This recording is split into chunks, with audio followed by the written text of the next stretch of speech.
one ever tells you what life after college actually looks like until you're done and you are hit by this reality and you're shocked. No one is ever going to send you money again for pocket money or whatever.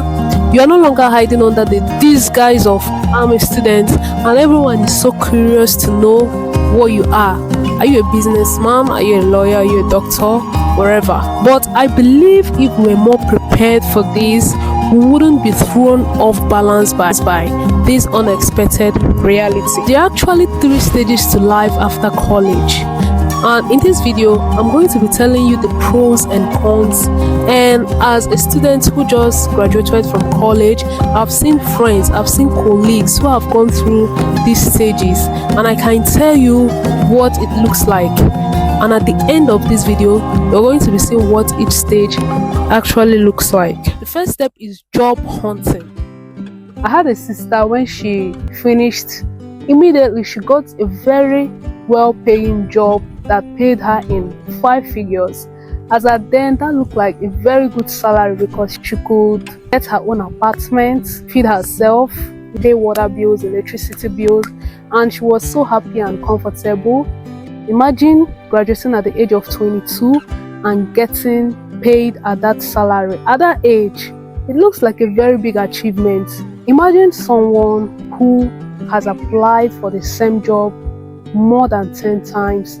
This can take about 5 to 10 years, and if this person doesn't get this job, it can lead to frustration, it can lead to anger, and this can make you opt for any job that might not even be up to your level.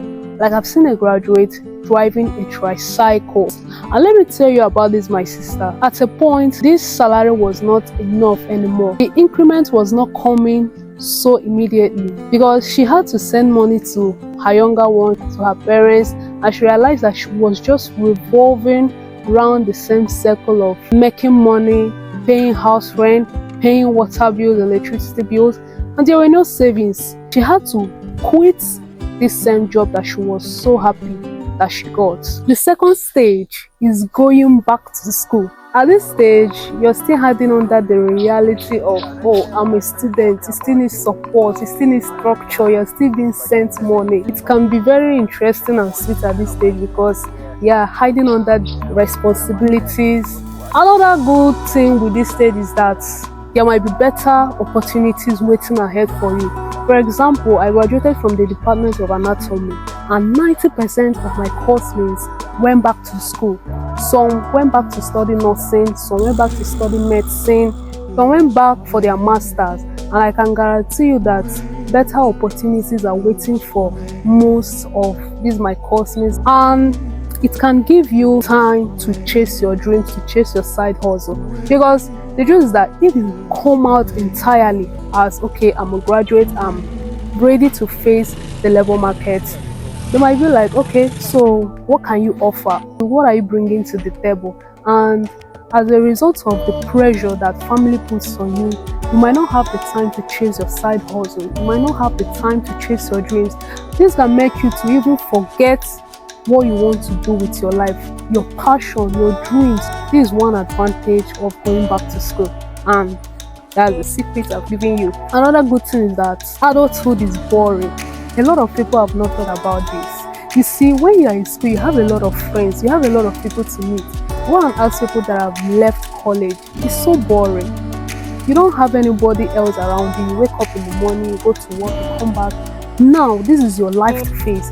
But when you're still going back to school, you still have friends to meet that can even change your life, that can, help you achieve your dreams and your goals. But one disadvantage of continuing with this school is that you're just delaying facing the real world. The truth is that no matter how long you hide under the disguise of I'm a student, you're still going to face the real world, and you're just delaying your own. That's the truth. There is no guarantee of having a real-time salary or a good job. If you're going back to school, you're still going to pay a lot of loans. The last stage is trying to figure out life on your own. I have this big YouTuber I follow, Ali Abdul. He studied medicine, but he stopped practicing medicine, and he teaches about self-help. That is what he discovered he likes doing. Me, as an example, I studied anatomy, but I discovered that I love teaching young people how to discover their career paths. You see, this is what you can discover while trying to figure out your life. But I advise young people to always try to explore these different paths while they are still in school.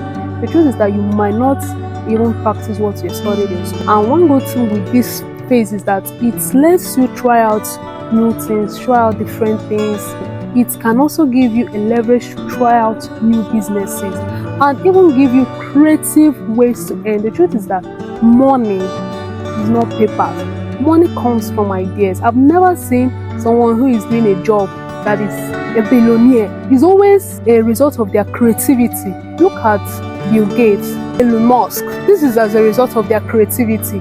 They are not doing any job. So this can give you a creative way to earn. But you see, this stage, I think, is one of the hardest stage, because tell me why you'll be trying out something you are not even sure of. You are not seeing. You just have faith. You just believe it's going to work. And a lot of people get anxious. You can try it out for years, and when it's not working, you drift out. Even Thomas Edison said he tried 999 times. It was the 1000th time that he got it right. So I bet 90% of people won't even try that long. So at this stage of trying to figure out your life, it can be so hard. And the truth is that nobody is going to pay you. You're not even going to get a stable income, because most of the money you're getting, you're pushing it into that thing you're chasing, into that dreams you want. This stage is very uncertain. It will make you run crazy. You don't know the stage you are in. It could be job hunting, or you're continuing with school, or you're trying to figure out life on your own. The truth is that none of this stage is more better than the other. There are people who are called to different stages that I've mentioned, but I want to tell you that it all depends on you. You're the one that is going to make it right or wrong. It all depends on what your purpose is, where you're going to, that will make you choose a particular career path. But I just have one advice for you: to always put God first, because when you're trying to detect this stage by yourself, you can make mistakes. You can, go for a job that you're not even supposed to be doing. It could be God has called you to do a business of your own. Ask Him which path you're supposed to be, and He will always lead you and guide you. And there is no wrong path, there is no good path. It all depends on you. I wish you good. I'm blessed, Tommy. Thank you for watching up to this end. Don't forget to subscribe, like, and share to someone who might need this video.